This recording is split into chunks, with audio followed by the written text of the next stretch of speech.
आज की एक और बड़ी खबर है जो कल मैंने आपको बताया था कि लेह में बवाल हुआ है। तो लेह में हिंसा की किसकी साजिश है? अब सवाल ये, लेह में विदेशी साजिश की जानकारी मिल रही है सोर्सेस से। तस्वीरें आप देख रहे हैं, लेह की सड़कों पर जो हिंसा हुई उसकी तस्वीरें।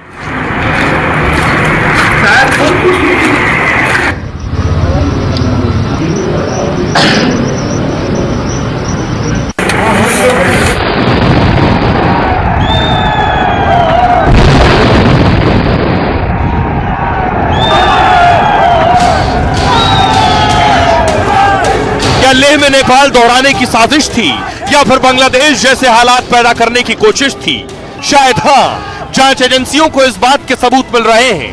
लद्दाख को पूर्ण राज्य का दर्जा देने की मांग को लेकर भूख हड़ताल पर बैठे सोनम वांगचुक को साजिश का सूत्रधार माना जा रहा है। कहा जा रहा है कि वो दुनिया के सामने शांति की बातें करते हैं, लेकिन जमीन पर नेपाल की जनजी क्रांति की चर्चा करके युवाओं को उकसाते रहे। लेह हिंसा के नेपाल कनेक्शन का शक तब और भी गहरा हो जाता है जब उपराज्यपाल कहते हैं कि हिंसा में जो लोग घायल हुए हैं उनमें कुछ लोग नेपाल के भी हैं।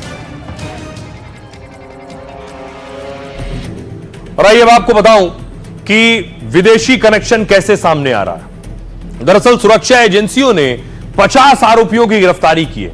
उपराज्यपाल बोले घायलों में कुछ लोग नेपाल के भी हैं। कांग्रेस के पार्षद स्टैंजिन सेपांग के खिलाफ भी एफआईआर दर्ज की गई है। केंद्र सरकार ने सोनम वांगचुक को जिम्मेदार माना है। वांगचुक के एनजीओ का एफसीआरए लाइसेंस कैंसिल कर दिया गया है। कल से कर्फ्यू लगाया है। फिलहाल हालात काबू में है। बड़ी तादाद में सुरक्षा कर्मियों की तैनाती की गई है। आईटीबीपी, सीआरपीएफ और पुलिस के जवान मुस्तैद दिखाई दे रहे हैं। विरोध प्रदर्शन रोकने के लिए लगातार दूसरे दिन सभी सड़कें सील हैं। लद्दाख के उपराज्यपाल ने अधिकारियों के साथ सुरक्षा बैठक भी ली है।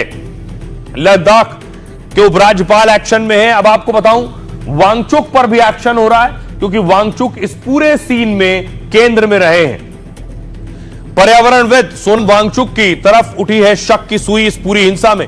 गृह मंत्रालय ने कहा सोनम वांगचुक ने भीड़ को उकसाया है। एमएचए ने कहा सोनम वांगचुक ने नेपाल के प्रदर्शन का जिक्र किया, साथ ही अरब स्प्रिंग शैली की बातें बताकर लोगों को गुमराह किया। लद्दाख के उपराज्यपाल बोले विदेशी ताकतों की बू आ रही है। लद्दाख के एलजी के मुताबिक वांगचुक ने बांग्लादेश का भी जिक्र किया है। सोनम वांगचुक को विदेशी फंडिंग की जांच हो रही है।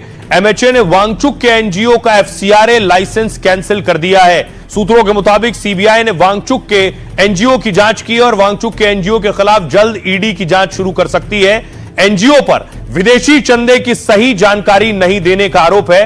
वांगचुक की संस्था 3,35,000 रुपए को विदेशी दान दिखाया है, जबकि बाद में कहा है यह रकम पुरानी बस बेचकर मिली है। सोनम वांगचुक की पाकिस्तान यात्रा पर भी सवाल उठ रहे हैं। पाकिस्तान भी गए थे। सोनम वांगचुक इस साल फरवरी में गए थे। वो कॉन्फ्रेंस में हिस्सा लेने गए थे। डॉन ग्रुप ने उस कॉन्फ्रेंस को आयोजित किया था। एक वीडियो में वो कह रहे हैं मैं पाकिस्तान के इस्लामाबाद में हूं। वांगचुक बोले सरकार मुझे बलि का बकरा बना रही है।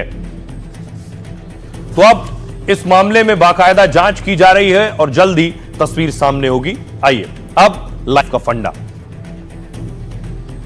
जिंदगी में परेशानी हो या कोई चुनौती, कोई विद्यार्थी हो या आम नागरिक, सबके लिए आचार्य चाणक्य ने नीति के जरिए अहम फंडे दिए।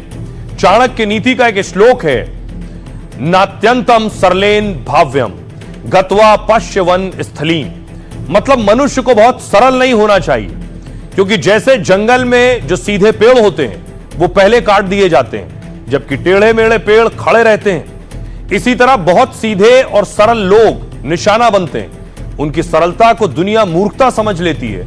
उन्हें शांत समझकर लोग छल कपट करने लगते हैं और अक्सर उन्हें नुकसान पहुंचाते हैं। ऐसे लोगों के लिए आचार्य चाणक्य ने अहम फंडा दिया।